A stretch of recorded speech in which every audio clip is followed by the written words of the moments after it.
Ezekiel 9, 1 through 11. Devotional focus verse. And the Lord said unto him, Go through the midst of the city, through the midst of Jerusalem, and set a mark upon the foreheads of the men that sigh and that cry for all the abominations that be done in the midst thereof. Ezekiel 9, 4. Even in the midst of great calamity, God sees those who want to follow him, and he is well able to work on their behalf. During World War II, Jim Williams was one who experienced God's preservation. Although Jim had not been raised to know about salvation, while in his early 20s, he attended a church service and responded to the truth he heard. God saved his soul and changed his life. Later, he was inducted into the United States Army and assigned to the Medical Corps of the 3rd Division. On November 8, 1942, his unit went to Casablanca, Morocco. He said, shortly after midnight, we landed between two enemy forts and then descended from our troopship on rope ladders into landing crafts. Powerful shore lights from both forts were turned on us, and soon the night was ablaze with tracer bullets, artillery shells, and bombs. I remember the Lord assuring me that he would see me through and I would return home again. In the next 18 months, we made amphibious landings in Italy. When you see death all around you, it is a great feeling to know the Lord is with you. I can't tell you the many times my life was spared during those eventful days. In 110 days in Anzio, Italy, we were bombed 288 times and under continual artillery fire. Landmines were everywhere. One evening, while we were going to pick up some wounded men on the battlefield, a large artillery shell burst close to our ambulance. A piece of the shell came through my helmet, entered my neck, and almost severed the main nerve. I was in a hospital for a while and then back to the front. Eventually, it was time for Jim to return to the United States. He said, I will never forget when our ship came into Newport News, Virginia. It was nighttime, and when we came in sight of the blaze of lights on shore, what a shout went up. It was a hospital ship, and many were seriously wounded, but we were happy to be home again. Day by day, God had spared his life, and Jim ultimately arrived safely home. In our text today, God gave Ezekiel a vision of a man with a writer's inkhorn, and this man was instructed to put a mark on those who were righteous.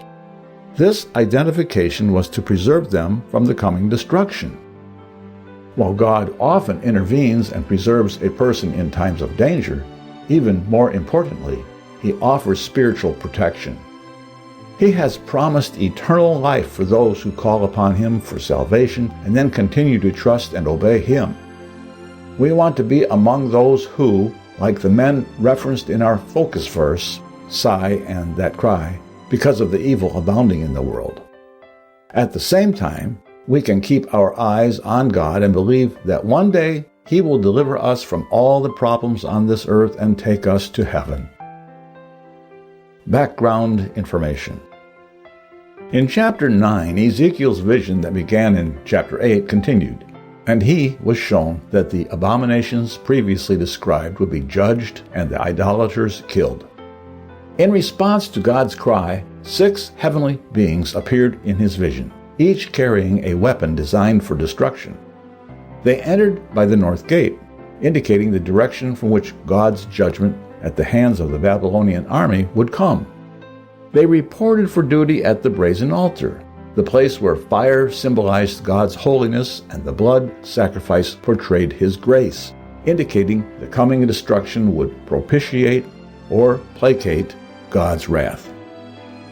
Ezekiel observed that the Shekinah glory of God had left its place in the Holy of Holies, the cherub of verse 3 representing the Ark of the Covenant as a whole, and was at the threshold of the temple. There, God commanded the man with the inkhorn to place a mark of protection on those who mourned over the abominations taking place. This indicated that in the slaughter to come, God's mercy would spare the righteous. In verse 4, the identification of the city of Jerusalem as the scene of judgment addressed the prevailing belief that God would never judge or allow destruction of His holy city. Orders were given to the heavenly beings for the immediate execution of those not marked as righteous, with judgment beginning at the temple. Since the temple and its courts had already been defiled by the people's abominations, they were instructed to disregard the defilement caused by the bodies of those they slew. In verse 8, Ezekiel cried out for God's mercy, fearing that the coming judgment on unrighteousness would bring an end to the Jewish nation. The word residue implies that those who had already experienced great calamity will be worn down to dust. The people's attitude indicated they were consciously aware in the midst of their rebellion and disregard of Jehovah's righteousness. In verse 11, the man with inkhorn reported that he had completed his task. Conclusion: God places His mark of protection upon the righteous. We want to be among that number. Ezekiel chapter 9. He cried also in mine ears with a loud voice, saying, Cause them that have charge over the city to draw near, even every man with his destroying weapon in his hand.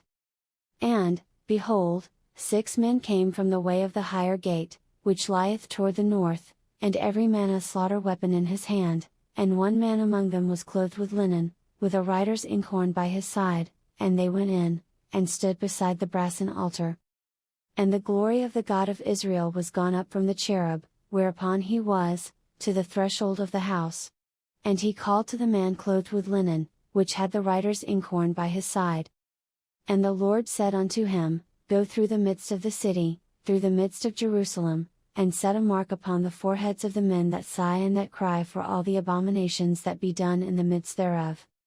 And to the others he said in mine hearing, Go ye after him through the city, and smite, let not your eye spare, neither have ye pity. Slay utterly old and young, both maids, and little children, and women, but come not near any man upon whom is the mark, and begin at my sanctuary. Then they began at the ancient men which were before the house. And he said unto them, Defile the house, and fill the courts with the slain, go ye forth. And they went forth, and slew in the city. And it came to pass, while they were slaying them, and I was left, that I fell upon my face, and cried, and said, Ah, Lord God! Wilt thou destroy all the residue of Israel in thy pouring out of thy fury upon Jerusalem? Then said he unto me, The iniquity of the house of Israel and Judah is exceeding great, and the land is full of blood, and the city full of perverseness, for they say, The Lord hath forsaken the earth, and the Lord seeth not. And as for me also, mine I shall not spare, neither will I have pity, but I will recompense their way upon their head. And, behold, the man clothed with linen, which had the inkhorn by his side, reported the matter, saying, I have done as thou hast commanded me.